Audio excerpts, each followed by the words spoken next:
And now I would like to invite Mr. Matthew Wood to give the next presentation. The floor is yours. Okay, great.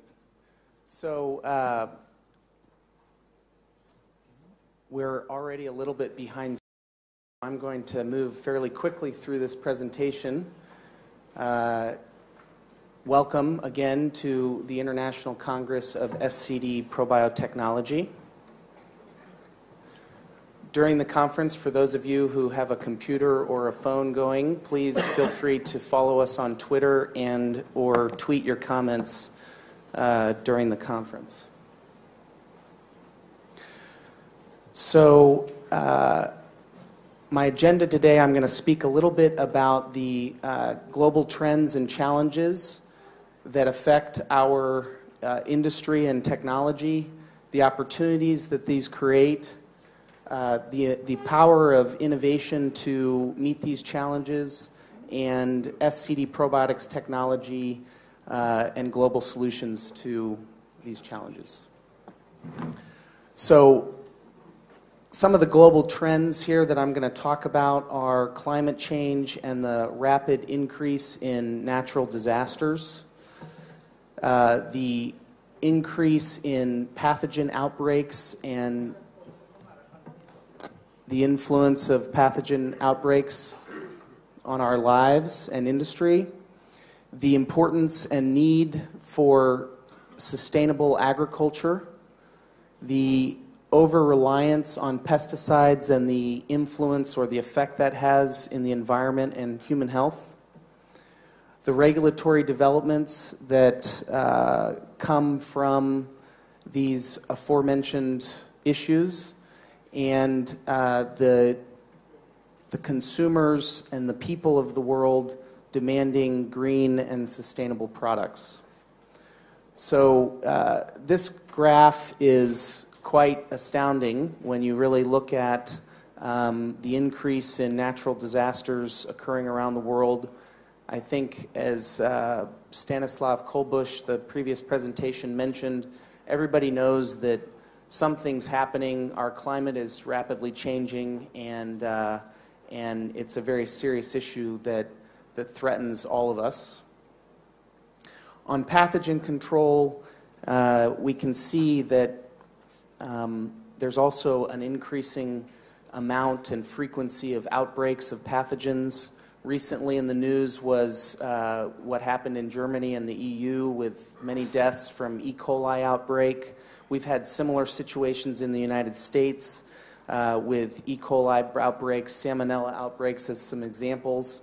In the United States, the Center for Disease Control has reported 14 outbreaks since 2006, but most of those occurred in the last couple of years. Similar is with salmonella.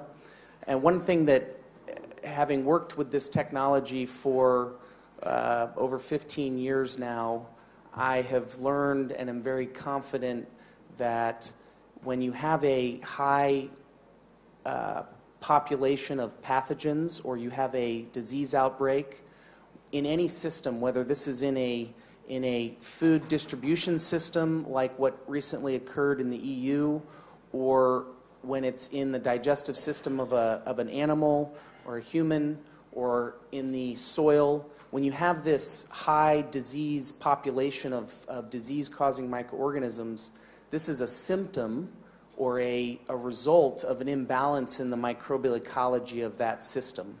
So with our technology, we are addressing this issue by basically rebalancing the microbial ecology of these systems. As we all know, the world population is rapidly expanding. We're nearing 7 billion people, and the trend is going to continue, likely to increase in world population. So the demand for food and resources is rapidly increasing. Very interesting trend is the amount of farmland per person globally. We can see here in this graph on the right that the amount of arable land or farmland per person from 1961 to 2002 has steadily been decreasing, and it's nearly half what it used to be. This is a result of the increasing population and the simultaneous decrease in the amount of farmland in the world. So farmland is decreasing as a result of two things happening. One is urbanization and basically paving over farmland to create development. And the other is the methods of chemical farming with intensive use of chemical fertilizers and pesticides over time degrades soils and degrades the land to where you can no longer grow crops on those soils. So for example, in the world of soil types, there's a broad range of soil types.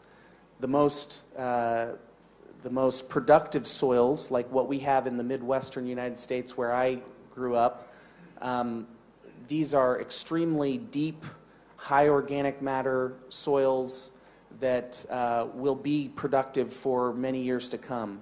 But most of the world's soils are what we call marginal, which means that they're low organic matter, they don't have good structure, they don't have good water holding capacity, they don't have, that climate doesn't have a lot of rainfall, they have to be irrigated, and it's these lands that in the current chemical, conventional farming practices, these lands quickly degrade until they literally become deserts. So the term is desertification, and it's the creation of desert.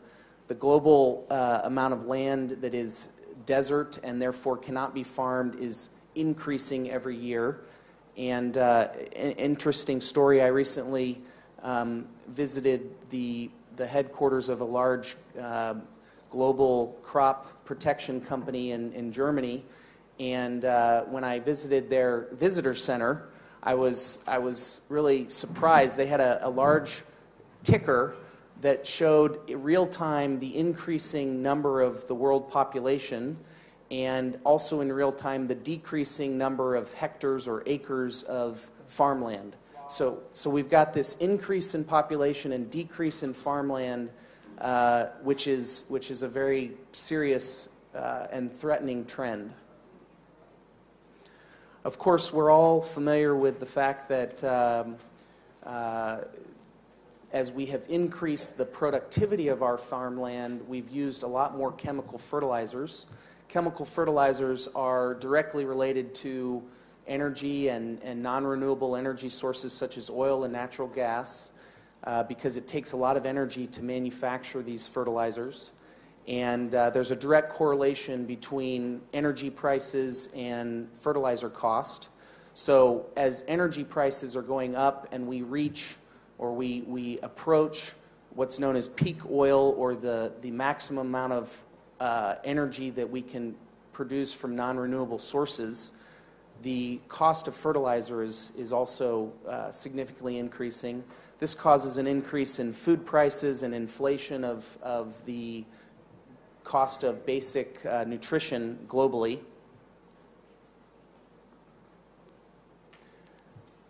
In addition, there's an increasing use of pesticides.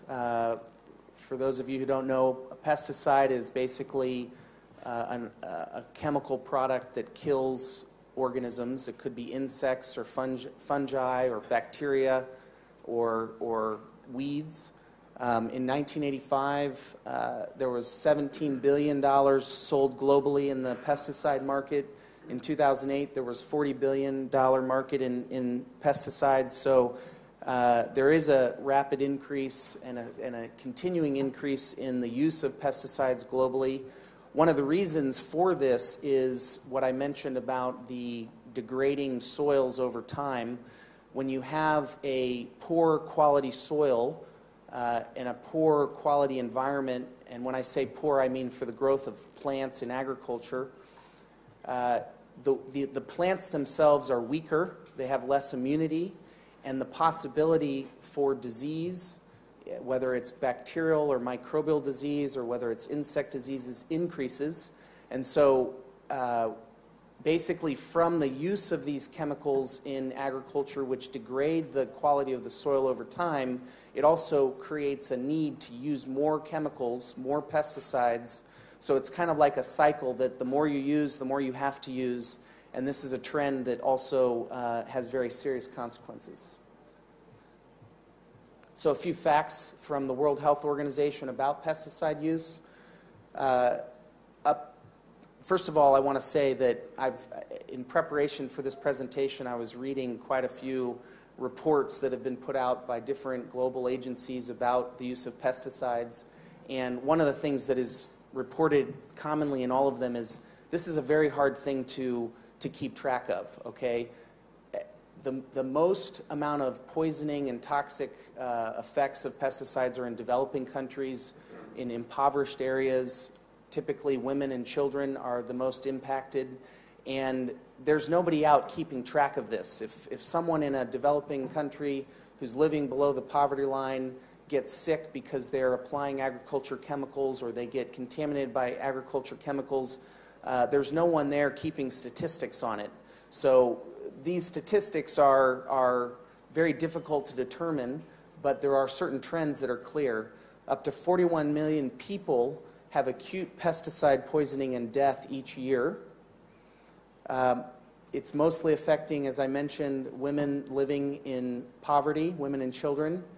In the United States, children on average get an estimated 5 servings of pesticide residues per day in their food and water.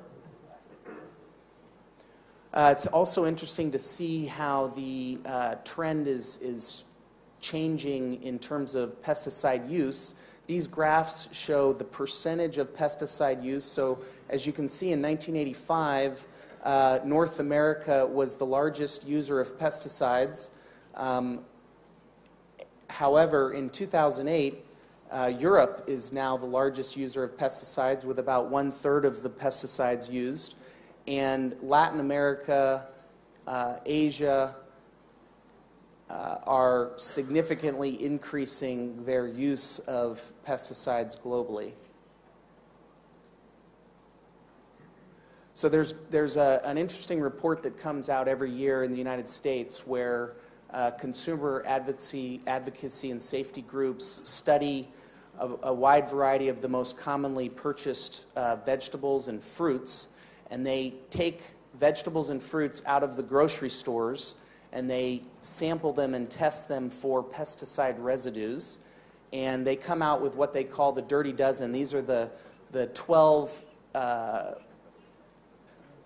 produce, fruits and vegetables that have the highest concentration of pesticide residues. Apples are typically number 1 on the list. For example, apples are consumed by children in school lunch programs, and 98% of conventional apples have pesticides. That's 98% of conventional apples. So just a note, when you consume an apple, be sure to wash it or don't consume the skin because they are covered with pesticides. Celery is also number 2 and strawberries is number 3.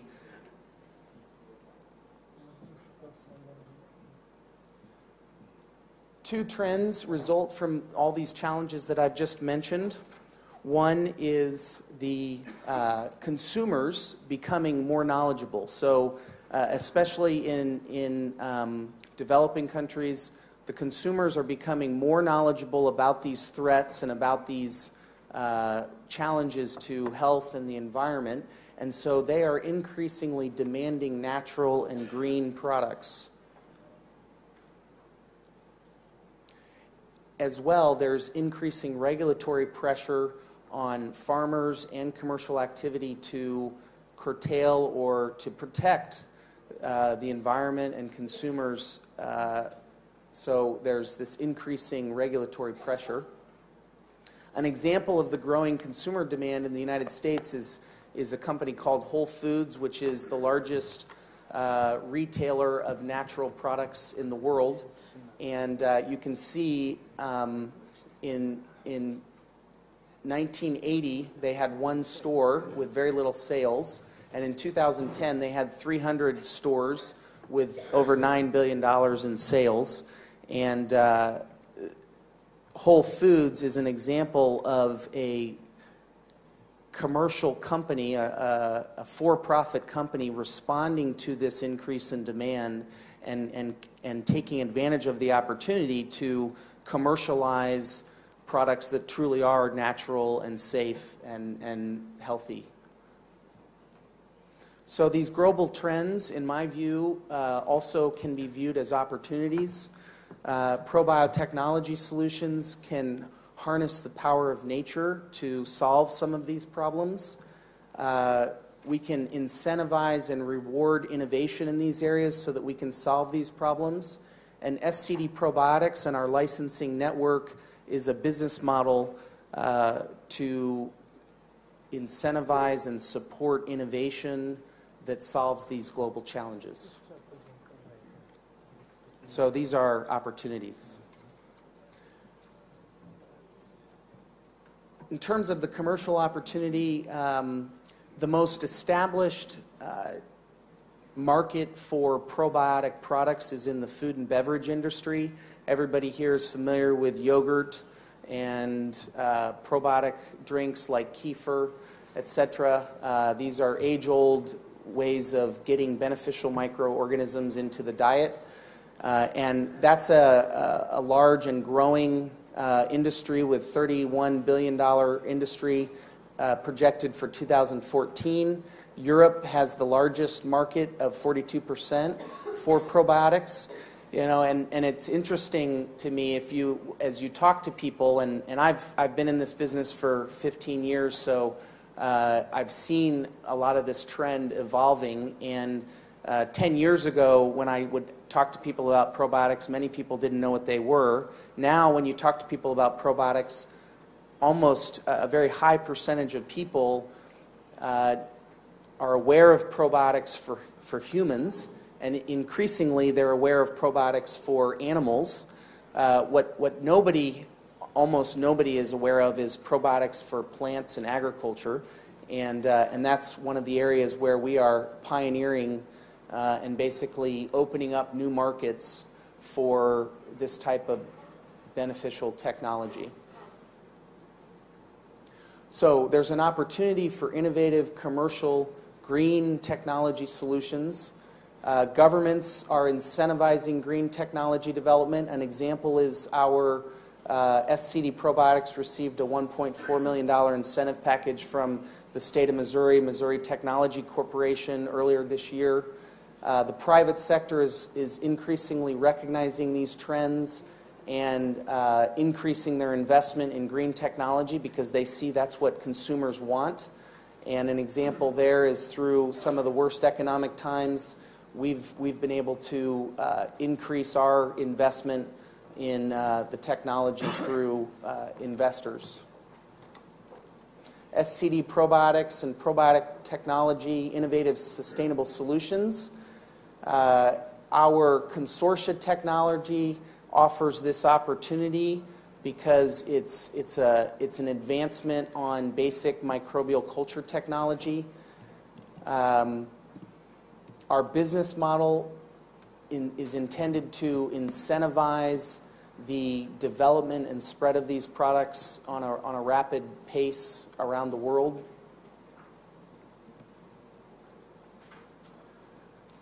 SCD Probiotics in agriculture, the missing link. So we've been going through this what's known as the Green Revolution, started in the 50s, basically the introduction of chemical fertilizers and pesticides in agriculture to significantly increase the productivity of soil and the productivity of our agriculture, but with total disregard for the microbial environment.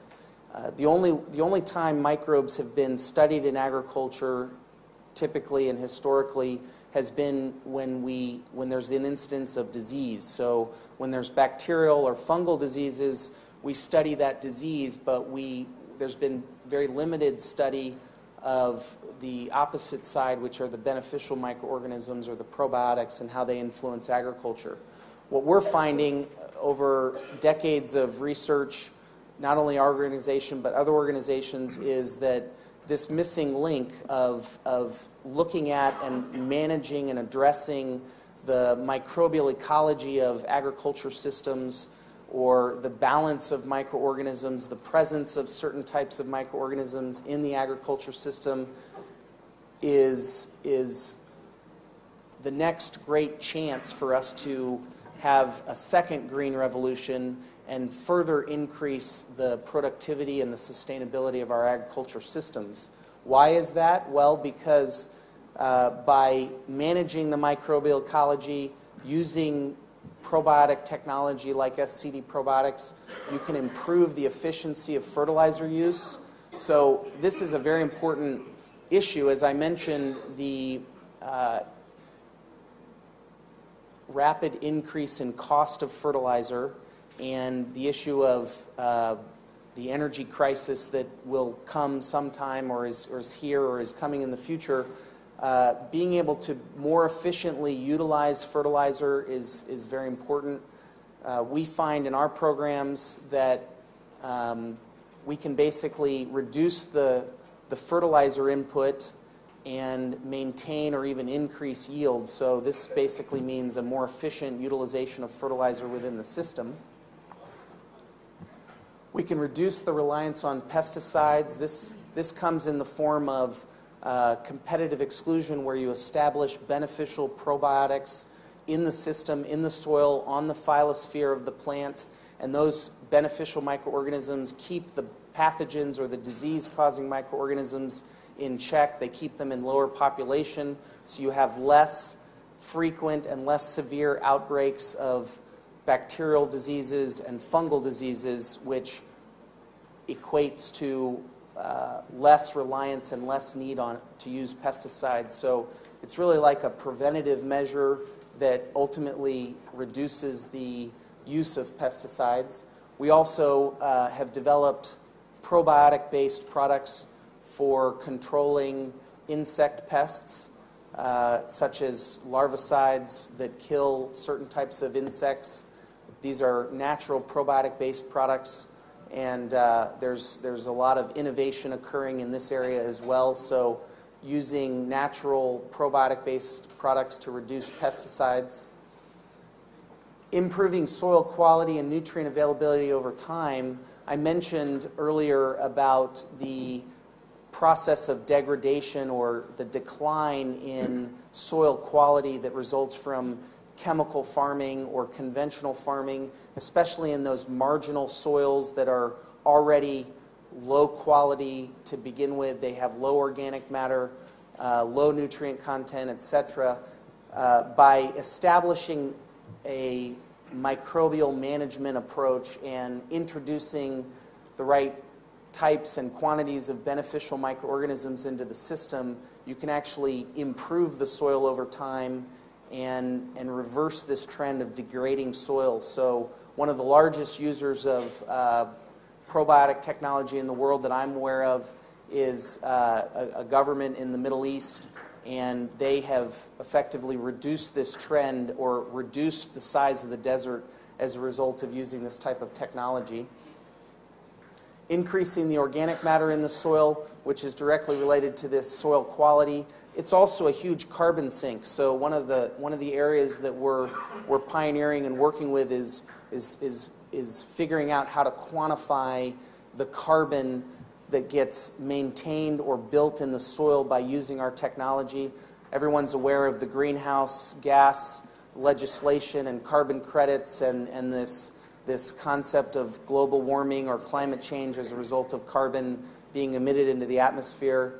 There's preliminary evidence that demonstrates that by using our type of technology and increasing the microbial load of soil in agriculture, we're also increasing the carbon content of that soil, and therefore becoming a sink for carbon in the soil, and that's in the form of organic matter. And then, of course, improving the overall quality of the produce and the crops that are produced. It's widely known and recognized in agriculture that when you have the healthiest soil, the best environment for a plant to grow, that plant creates the most nutrition in the fruit or the vegetable or the grain. And so, basically by improving the soil quality through microbial technology, we can also improve the nutritional quality of the produce. So I'm going to come now to our business model, which is absolutely fundamental for successfully expanding this technology around the world and achieving the benefits that are so greatly needed and capturing the commercial opportunity. We instituted in 2007 a licensing program where basically we license our technology. As I mentioned in my greeting this morning, that there are a number of licensees here in the room, and these licensees are basically pioneering the use of this technology in markets all over the world. I think we have over 30 licensees working in around 30 countries around the world.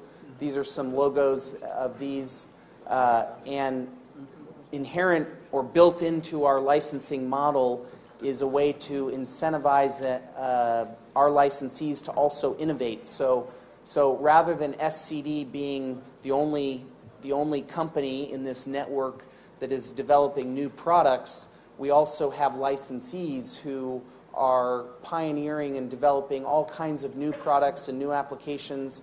And built into our license agreements is an ability for us to license that added technology back into SCD and out to the rest of the network. So for example, I'll use an example. We have a presentation over the next 2 days from Dr. Shivaram Pillai from Ecosystems and Technologies in India, and they have basically taken our basic SCD BioClean technology, they've added technology to it, they've licensed that back to SCD, and now SCD is in the process of offering that to a broader licensee network. And so, and of course, when we do that, we compensate ecosystems. So in this way, we can create sort of a synergy, frankly, modeled a lot like the consortia technology. How the microorganisms interact in a consortia is this concept here that the whole is greater than the sum of its parts. So here's a little bit of a trend of our licensee network and a projection of how we expect to see it grow over the coming years. So this conference is also a very important part of the innovation, of the expansion of this global network, getting all of you here, getting you together, giving you a quick and broad breadth of the technology applications, the science behind it. I think we have 33 presentations from 16 countries and 6 continents over the next 2 days. All kinds of innovative applications, from human health to companion animals to agriculture to waste and environment applications. So I think the way we've set up this conference is going to be a great benefit to all of you and to the network, and allow us to take a big level up in terms of awareness, collaboration, and innovation within our network. So we are only going to overcome these challenges and problems through innovation, the creation and the development of new technology or new understandings of how the natural world works and how we can work with it. A basis for the innovation in SCD probiotics is the pioneering work that we have done and are doing in consortia technology. And basically, consortia technology is combining many microorganisms together to achieve a more efficient and a more effective result in application as compared to pure culture technology, which is one strain of microorganism that has been grown in a laboratory, that has not had to compete with other organisms, that has not had the type of challenges and adversity in its development. Pure culture technology certainly has a role, and an earlier slide where I showed the size of the global market in food and beverage for probiotics, this is pretty much 90%, or I'm sorry, 99% pure culture technology, and that was certainly the pioneer in understanding beneficial microorganisms, and in human health and in animals in the digestive system, because there's such a small area, you can apply high populations of pure cultures and get a very therapeutic, a very obvious and measurable result in terms of health benefits. But in much larger scale applications, such as wastewater treatment systems, environmental remediation, river remediation, beaches and ocean remediation, agriculture soils, these are huge areas, and using pure culture technology is, frankly, from my experience, too expensive, and you don't get good establishment of those pure culture organisms in such a large environment. So you need something in order to harness or in order to use this probiotic technology in these very large scale applications. They have to be more efficient. The microbes have to be more efficient, more resilient, more effective, and we achieve this through consortia technology. So this technology, because its fundamental understanding and application in microbial ecology, which affects every aspect of our lives, our health, our industry, our agriculture, this microbial ecology is, like I said, the missing link or a key to understanding and managing these systems.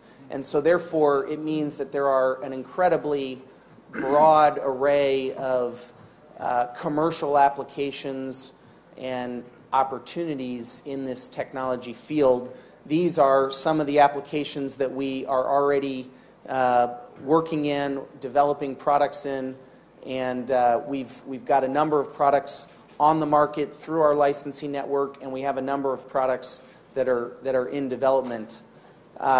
In terms of wastewater quality, pathogen control and animal health, and soil fertility, these are just a few examples, kind of a snapshot, if you will, of the global breadth of applications with our technology and results that we're achieving already, and we're just getting started.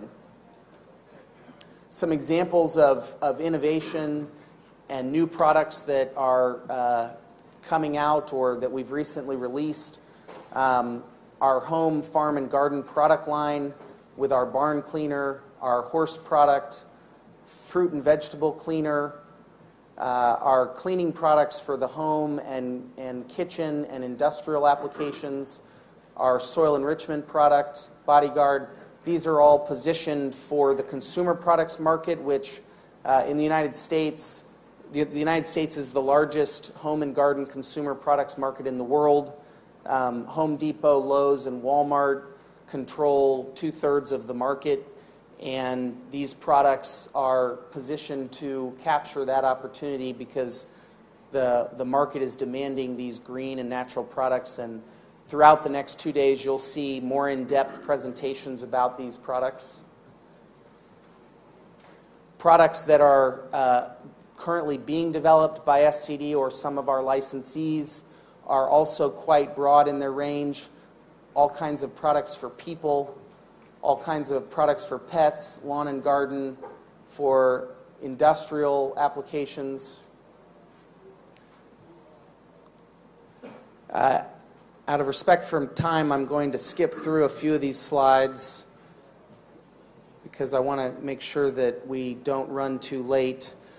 I do want to mention that one of our values that is most important in our business model and in our commercial activity is maintenance of a high standard of quality, and this has been one of our core values from the beginning, is that we We establish systems to verify and maintain high-quality products throughout the entire network. So, and you know, the old saying, a chain is only as strong as its weakest link, that very much applies in this technology where we manufacture mother culture and we develop formulas, and then we empower our licensees to manufacture secondary products from those mother cultures.